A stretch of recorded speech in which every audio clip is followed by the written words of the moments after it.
আজকে হচ্ছে দুধ চা দিয়ে আমাদের মুন্সিগঞ্জ জেলার একটা প্রিয় খাবার খাবো, সন্ধ্যাবেলার নাস্তা।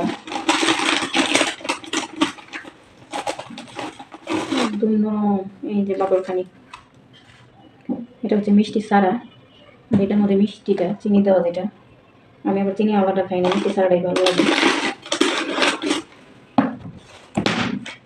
মিষ্টি সারাটা হচ্ছে চা দিয়ে খাইতে মজা লাগে, আর মিষ্টি যেটা চিনিওয়ালা এটা এমনি খাইতে ভালো, যেটা চিনি দেওয়া থাকে এটা আবার আমার খায়।